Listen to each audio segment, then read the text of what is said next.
आने के लिए आप सभी का धन्यवाद।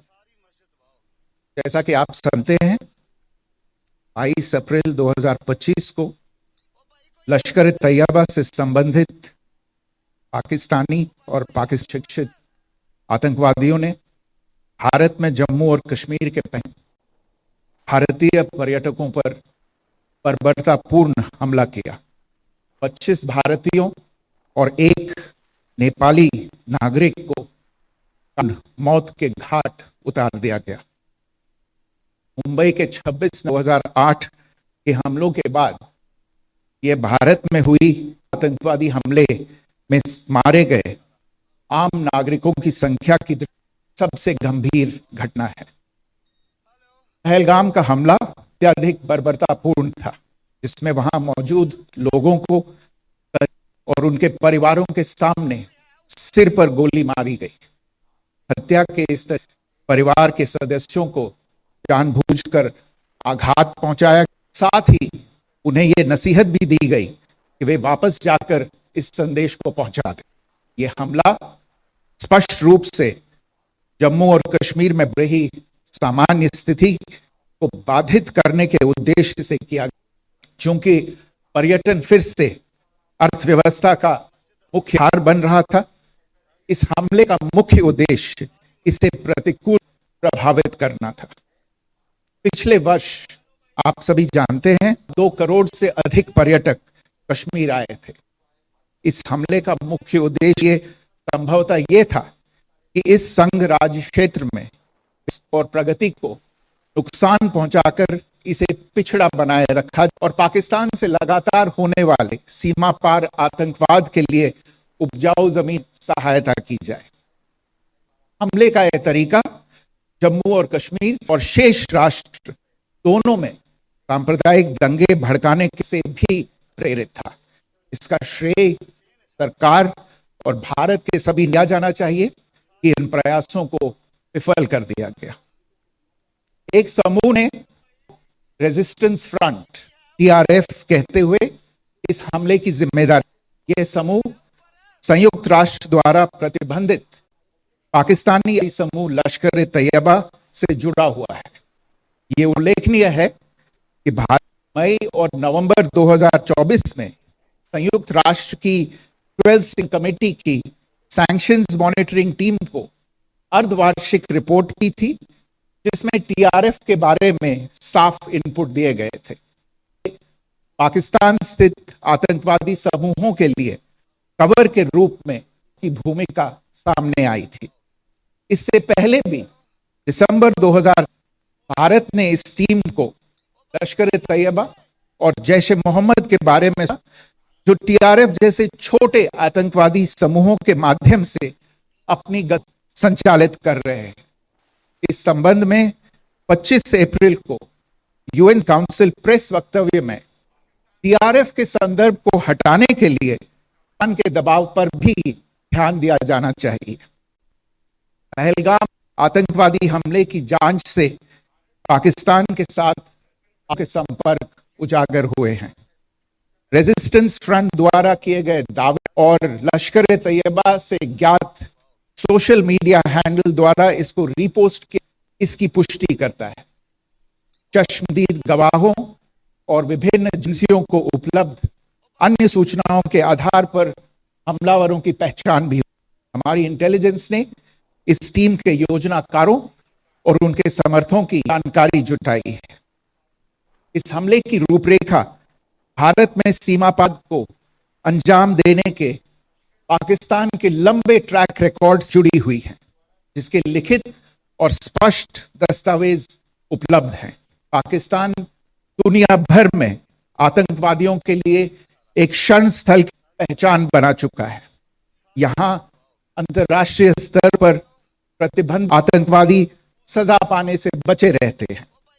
इसके अलावा पाकिस्तान पर विश्व और फाइनेंशियल एक्शन टास्क फोर्स राष्ट्रीय मंचों को जानबूझकर गुमराह करने के लिए भी जाना जाता है। साजिद मीर का मामला, जिसमें इस आतंकवादी को पाकिस्तान शिथ कर दिया था और फिर अंतर्राष्ट्रीय दबाव के परिणाम स्वरूप पाया गया, इसका सबसे स्पष्ट उदाहरण है। ये स्वाभाविक है कि पहलगाम में हुए इस हमले से जम्मू और कश्मीर के साथ साथ भारत में भी आक्रोश देखा गया। हमलों के बाद भारत ने स्वाभाविक रूप से पाकिस्तान के साथ संबंधों को लेकर कुछ, आप सभी उन निर्णयों से अवगत हैं जिसकी घोषणा 23 अब गई थी। तथापि यह आवश्यक समझा गया 20 अप्रैल के हमले के अपराधियों और उनके योजनाकारों को न्याय के कटघरे लाया जाए। हमलों के एक पखवाड़े के बाद भी पाकिस्तान अपने क्षेत्र या अपने नियंत्रण वाले क्षेत्रों में आतंकवादी स्ट्रक्चर के विरुद्ध कार्यवाही करने के लिए कोई स्पष्ट कदम नहीं उठाया गया है। वो इनकार करने और आरोप लगाने में ही लिप्त रहा है। आधारित आतंकवादी मॉड्यूल्स पर हमारी खुफिया निगरानी ने दिया है कि भारत के विरुद्ध आगे भी हमले हो सकते हैं, अतः इनको रोकना और इनसे निपटना दोनों को बेहद आवश्यक समझा गया। आज सुबह, जैसा कि आपको ज्ञात होगा, भारत ने इस पार हमलों का जवाब देने और उन्हें रोकने तथा उनका प्रतिरोध के अपने अधिकार का प्रयोग किया है। ये कार्यवाही अपीतुली, नॉन एस्केलेटरी, अनुपातिक, परिपूर्ण है। यह आतंकवाद की इंफ्रास्ट्रक्चर को समाप्त और भारत में भेजे जाने वाले संभावित आतंकवादियों को अक्षम बनाने पर है। आपको यह भी स्मरण होगा कि 25 अप्रैल 2000 को संयुक्त राष्ट्र सुरक्षा परिषद ने पहलगाम आतंकवादी हमले पर प्रस्ताव जारी किया था, जिसमें आतंकवाद के कार्य के अपराधियों, आयोजकों, फाइनेंसरों को जवाबदेह ठहराने और उन्हें न्याय के दायरे में लाने की आवश्यकता पर जोर दिया गया था। भारत की आज की इस कार्य इसी संदर्भ में देखा जाना चाहिए। Thank you all for joining this briefing. As you are all aware, on April 22, 2025, Pakistani and Pakistan-trained terrorists belonging to the carried out a savage attack on Indian tourists at Pahalgam in Kashmir in India. They murdered 26 people, including one child, causing the largest number of civilian casualties in a terrorist attack in India, 6 November 2008 attacks in Mumbai. The attack in extreme barbarity, with the victims mostly killed with headshots and in front of their families. Family members were deliberate through the manner of the killing, accompanied by the exhortation that they should take message. The attack was clearly driven by the objective of undermining the normalcy returning to Jammu and Kashmir. In particular, it was to impact the mainstay of the economy, tourism, with a record 23 million visiting the valley last year. The calculation presumably was growth and development in the Union Territory would help keep it back and create fertile ground for continued cross-border terrorism from Pakistan. The manner of the attack was also driven by an objective of provoking communal discord in Jammu and Kashmir and the rest of the nation. It is to the credit of the government that these designs were foiled. A group calling it for the attack. This group is a front for the UN project and the people of India that these designs were foiled. A group calling itself the Resistance Front has claimed responsibility for the attack.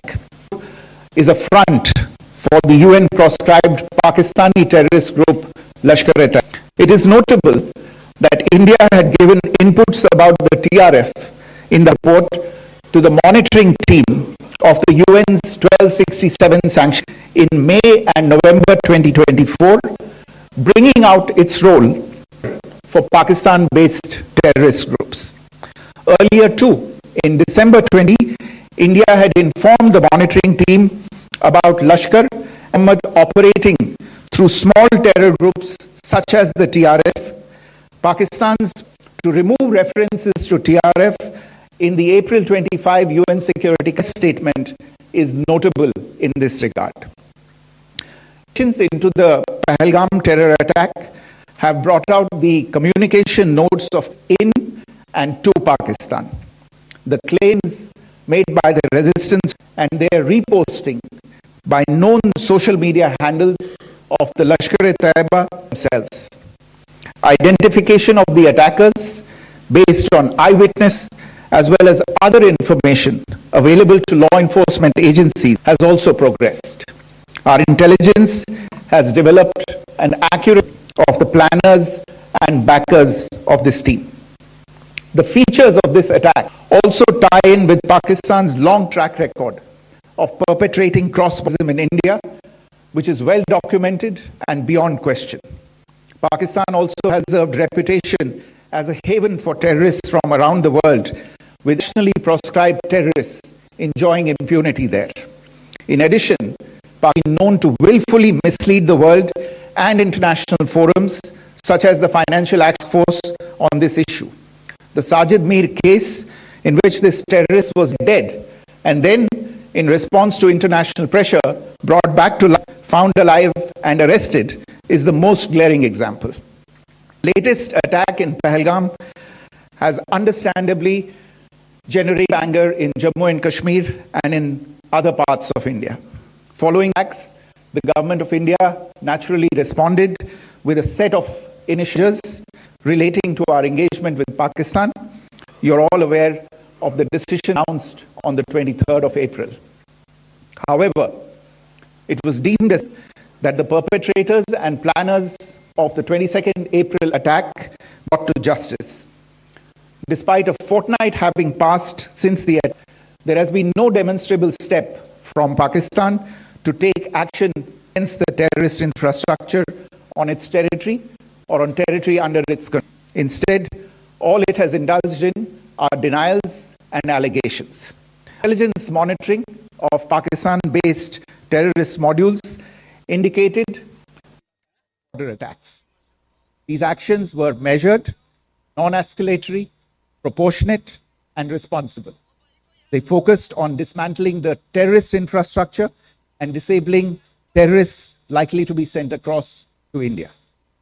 You would also recall that the Security Council on 25th April 2025 had issued a press statement on the Pahalgam terror attack, underlining, and I quote, the need to hold perpetrators, organizers, financiers, and sponsors of this reprehensible act of terrorism accountable and bring them to justice, unquote. India's latest actions should be seen in this context. Joining me for this on our actions earlier this morning are Colonel Sophia Qureshi and Wing Commander Vyomika Singh. I will request them to share some details regarding operations. Should be seen in this context. Joining me for this briefing on our actions earlier this morning are Colonel Sophia Qureshi and Wing Commander Vyomika Singh. I will request them to share some details regarding Operation Sindoor with all of you.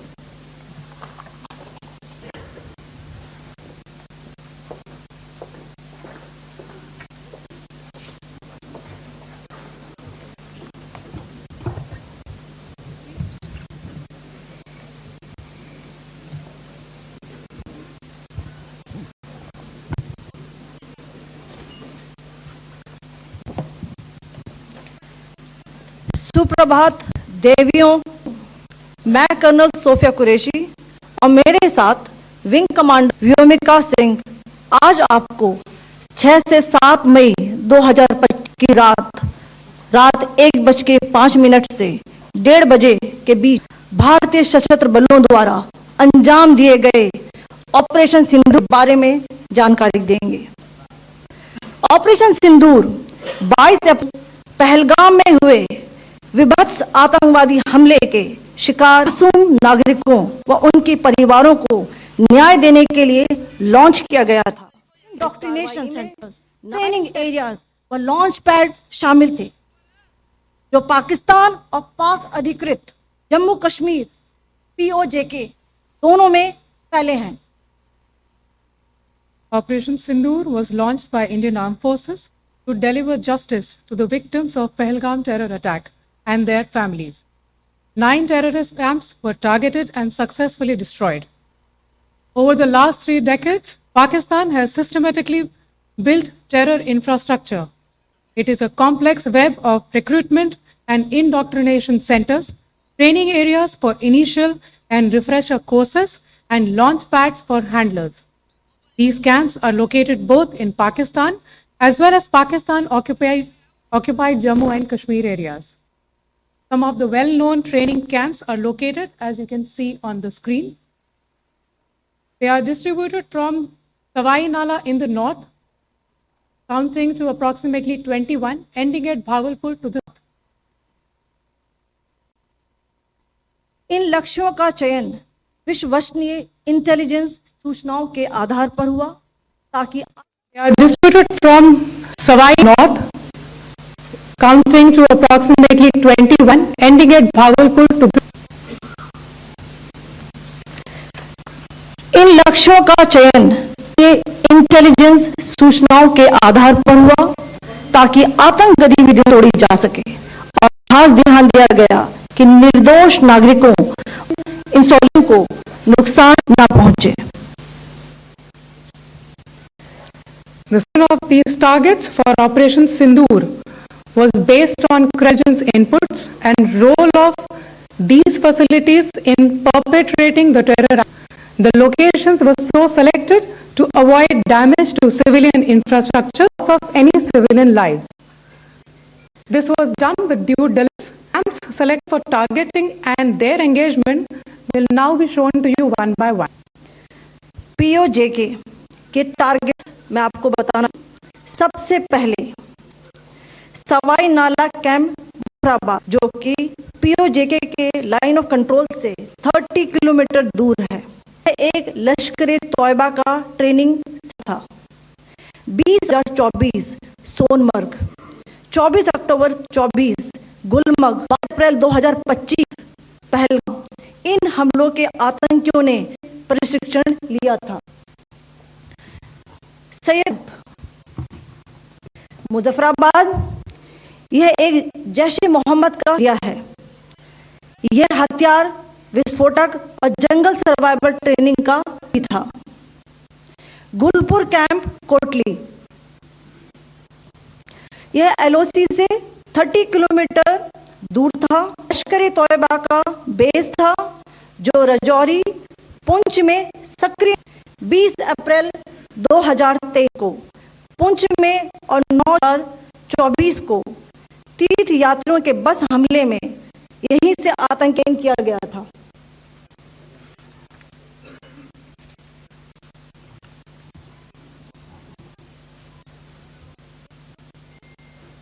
Barnala camp Bhimber, ये LOC से 9 kilometre दूर। यहां पर हथियार handling, IED व जंगल सर्वे का प्रशिक्षण केंद्र था। अब्बास कैंप कोटली,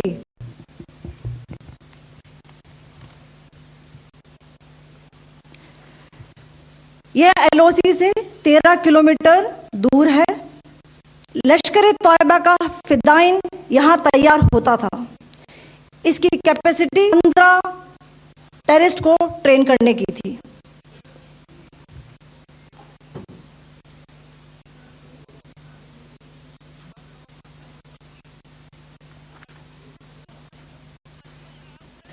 अब मैं पाकिस्तान के अंदर टारगेट से अवगत कराना चाहूंगी। सर्जल कैंप सियालकोट, यह अंतर्राष्ट्रीय सीमा से 6 किलोमीटर की दूरी पर है, सांबा कटवा के सामने।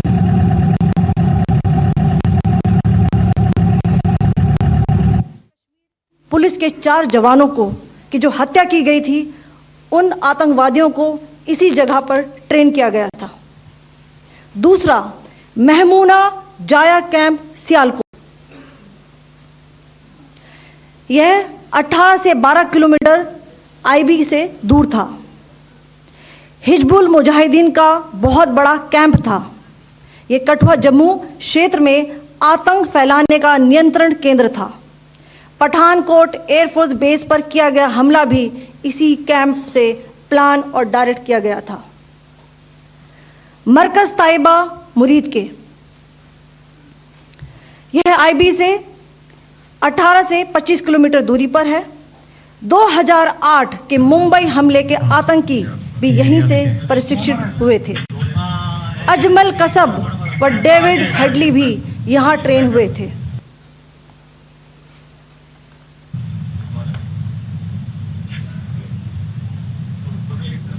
आगे दूसरा आया।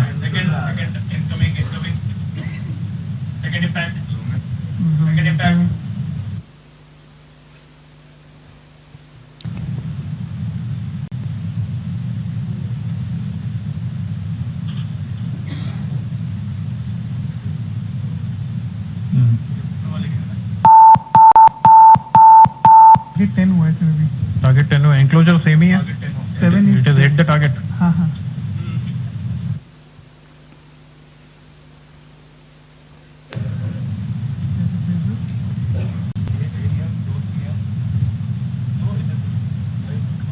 तीसरा आ गया सर इम्पैक्ट।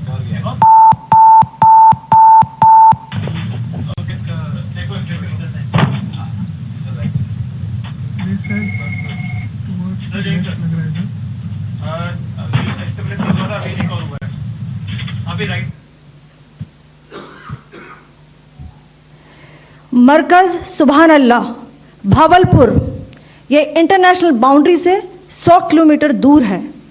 जैश ए मोहम्मद का मुख्यालय था। यहां पर रिक्रूटमेंट, ट्रेनिंग व इंडॉक्ट्रिनेशन का केंद्र भी था। शीर्ष आतंकी अक्सर यहां आते थे। मैं आप सबको बताना चाहती हूं कि किसी भी सैन्य ठिकाने का निशाना नहीं बनाया गया और अभी तक किसी तरह की नागरिक क्षति की रिपोर्ट नहीं है। धन्यवाद। जय Hind. The strike on the terror camps were undertaken through precision capability, as shown to you. A niche technology weapons with careful selection of warheads was ensured so that there will be no collateral damage. The point of impact in each of the target was a specific building or a group of buildings. All the targets were neutralized with clinical efficiency, and the results reiterate the professionalism of the Indian Armed Forces in the planning and execution of their operations. No military establishments were targeted. India has demonstrated considerable restraint in its response. However, it must be said that the Indian Armed Forces are fully prepared to respond to Pakistani misadventures, if any, that will escalate the situation. Jai Hind, and thank you very much. Ladies and gentlemen, friends in the media, I ask your indulgence today in view of the fact that this is still an evolving situation. We will therefore not be able to take questions and answers today, but we will come back for more updates and more briefings shortly.